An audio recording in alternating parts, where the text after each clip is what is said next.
ನಮಸ್ತೆ. 4/1/2025 ಶನಿವಾರ ಶುಕ್ಲಪಕ್ಷ ಪಂಚಮಿ ಇದೆ. ಇವತ್ತು ಶತಭಿಷ ನಕ್ಷತ್ರವಿದೆ.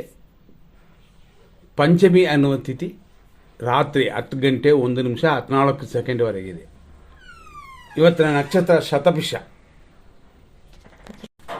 ಶತಭಿಷ ನಕ್ಷತ್ರ ಬೆಳಿಗ್ಗೆಯಿಂದ ರಾತ್ರಿ 9 ಗಂಟೆ 23 ನಿಮಿಷ 14 ಸೆಕೆಂಡ್ವರೆಗಿದೆ. ಈ ಶತಭಿಷ ನಕ್ಷತ್ರ ರಾಕ್ಷಸ ಗಣ. ಆದರೂ ಇವತ್ತು ರಾತ್ರಿ 9:23ವರೆಗೂ ಅಮೃತವು ಆನಂದವು ಕೊಡುತ್ತದೆ. ಮತ್ತು ಶತಭಿಷ ಆದ ನಂತರ ಪೂರ್ವಭಾದ್ರ ನಕ್ಷತ್ರ ಬರುತ್ತದೆ. ಆದರೆ ಪೂರ್ವಭಾದ್ರ ನಕ್ಷತ್ರ ಅಂದರೆ ರಾತ್ರಿ 9:24ನ ಮೇಲೆ ಮರಣವು ಕಾಲದಂಡವು ಕೊಡುತ್ತದೆ. ಅಂದರೆ ಕಾಲದಂಡ ಅಂತಂದರೆ ಮೃತ್ಯು ಅಂತ. ಹಂಗಾಗಿ ರಾತ್ರಿಯ ಮೇಲೆ ಅಂದರೆ 9:23ನ ಮೇಲೆ ಅಶುಭವಾಗಿದೆ. ಸರಿ, ರಾತ್ರಿ 9 ಗಂಟೆ 23 ನಿಮಿಷದ ಮೇಲೆ ನಾವೇನು ಮಾಡ್ತೀವಿ? ನಿದ್ರೆ ಮಾಡ್ತೀವಿ. ಅಲ್ಲಿ ಏನೂ ಕಾರ್ಯಗಳಿಲ್ವಲ್ಲ. ಹಂಗಾಗಿ ಮರಣ ಇದ್ದರೂ ಪರವಾಗಿಲ್ಲ ಅಂತ ಯಾರೂ ತಿಳ್ಕೊಬೇಡಿ. ಗಾಡಿ ಚಾಲಕರು ಇರ್ತಾರೆ, ಬಸ್ಸು ಓಡಿಸೋರು ಇರ್ತಾರೆ, ರಾತ್ರಿ ಟ್ರಾವೆಲ್ ಮಾಡುವವರು ಇರ್ತಾರೆ, ಕೆಲವರು ಊರಿಗೆ ಎಲ್ಲೋ ಹೋಗಬೇಕು ಅಂತ ರೆಡಿಯಾಗೋರು ಇರ್ತಾರೆ. ಅಂಥವ್ರಿಗೆಲ್ಲ ಇದು ಸ್ವಲ್ಪ ಅಶುಭ ಅಂತ ಯಾರೇ ಆದರೂ ಮೇಂಟೈನ್ ಮಾಡಿಕೊಳ್ಳಿ. ಆದರೆ ಇವತ್ತು ಸಿದ್ಧಿ ಯೋಗವೆಲ್ಲ ಇದೆ. ಇವತ್ತಿನ ದಿನ ಪ್ರಕಾರ ನೀವು ಏನಾದ್ರು ಮಾಡುವಂತೆ ಆದರೂ ನಾವು ಹೇಳಿದಂತೆ ಶತಭಿಷ ನಕ್ಷತ್ರ ಇರುವ 9:23.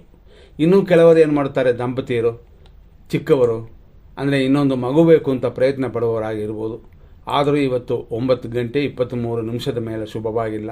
ಆದ್ದರಿಂದ ಗಮನ ಕೊಡಿ. ಇಷ್ಟೆಲ್ಲ ನೋಡಿದ್ದೀವಿ. ಇವತ್ತಿನ ಸೂರ್ಯೋದಯ 6 ಗಂಟೆ 43 ನಿಮಿಷ. ಈ ರೀತಿಯಾಗಿ ಇವತ್ತಿನ ದಿನವಿದೆ. ಇವತ್ತಿನ ನಕ್ಷತ್ರವಾದ ಶತಭಿಷ ರಾಕ್ಷಸ ಗಣ, ಪೂರ್ವಭಾದ್ರ ನಕ್ಷತ್ರ ಮಾನುಷೀಯ ಗಣ.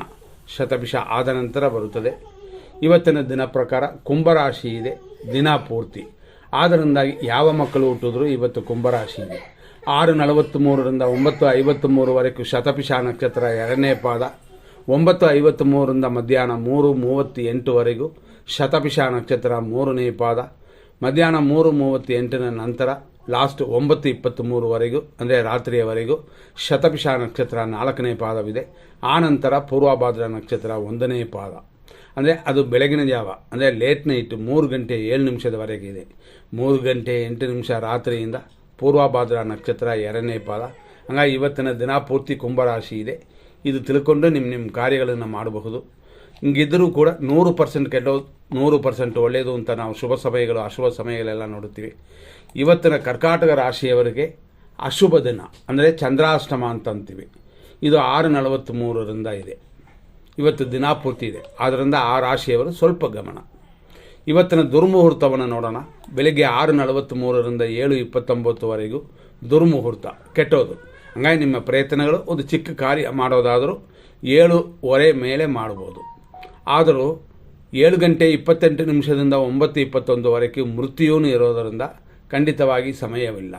ಆದ್ದರಿಂದಾಗಿ ಇದರಲ್ಲಿ ವಿಶೇಷವಾಗಿ ಇನ್ನೊಂದು ವಿಷಯ ಕಂಡುಹಿಡಬೇಕು ಅಂತಂದರೆ 7:29ರಿಂದ 8:14ವರೆಗೂ ದುರ್ಮುಹೂರ್ತವಿದೆ. ಈ ರೀತಿಯಾಗಿ ಇವತ್ತಿನ ದಿನ ಇರೋದರಿಂದ ಅದರಲ್ಲೂ 9:34ರಿಂದ 10:59ವರೆಗೂ ರಾಹು ಕಾಲ. ಮಧ್ಯಾಹ್ನ 12:43ರಿಂದ 2 ಗಂಟೆ 31 ನಿಮಿಷದವರೆಗೂ ಮೃತ್ಯು. ಅದೇ ಸಮಯದಲ್ಲಿ ಮಧ್ಯಾಹ್ನ 1:50ರಿಂದ 3 ಗಂಟೆ 16 ನಿಮಿಷದವರೆಗೂ ಯಮಕಂಡ ಕಾಲವಿದೆ. ನಂತರ ನೋಡುವಂಥದ್ದು ರಾತ್ರಿ 1:59ರಿಂದ ಲೇಟ್ ನೈಟ್ ಅಂದರೆ 12 ಗಂಟೆ ರಾತ್ರಿ ದಾಟಿ 3 ಗಂಟೆ 34 ನಿಮಿಷದವರೆಗೂ ವಿಷವಿದೆ. ಬೆಳಗಿನ ಜಾವ ಅಂತ ನಾವು ಹೋದರೆ ಸುಮಾರು 3 ಗಂಟೆ 30 ನಿಮಿಷದಿಂದ 5:01ವರೆಗೂ ನಕ್ಷತ್ರ ವಿಷಘಟಿಕಾ ಕಾಲವಿದೆ. ಹಂಗಾಗಿ ಬ್ರಹ್ಮ ಮುಹೂರ್ತ ಎಷ್ಟು ಗಂಟೆ ಮೇಲೆ ನಮಗೆ ಅನುಕೂಲ ಆಗುತ್ತೆ ಅಂತಂದರೆ 5 ಗಂಟೆ 1 ನಿಮಿಷದ ಮೇಲೆ ಅಂದರೆ ಬೆಳಗಿನ ಜಾವ ಕೆಲಸ ಮಾಡುತ್ತದೆ. ಸರಿ, ಇರೋದರಲ್ಲಿ ಒಳ್ಳೆಯ ಟೈಮ್ ನೋಡೋಣ. ಬೆಳಗ್ಗೆ 9:23ರಿಂದ 9:32 ಶುಭ ಸಮಯ. 11:01 ಬೆಳಗ್ಗೆ AM-ರಿಂದ 12:41 PM-ವರೆಗೂ ಶುಭ ಸಮಯ. ಮಧ್ಯಾಹ್ನ 3:18ರಿಂದ ರಾತ್ರಿ 1:57ವರೆಗೂ ಶುಭ ಸಮಯ. ಮತ್ತು ಬೆಳಗಿನ ಜಾವ 5:19ರಿಂದ ಫುಲ್ಲಾಗಿ ಶುಭ ಸಮಯವಾಗಿದೆ. ಇಷ್ಟೆಲ್ಲ ವಿಷಯಗಳು. ಇದನ್ನು ತಿಳ್ಕೊಂಡು ನಿಮ್ಮ ಕಾರ್ಯಗಳನ್ನು ಮಾಡಬಹುದು. ವಂದನೆಗಳು. ಮುಂದಿನ ಸಂಚಿಕೆಯಲ್ಲಿ ನೋಡೋಣ.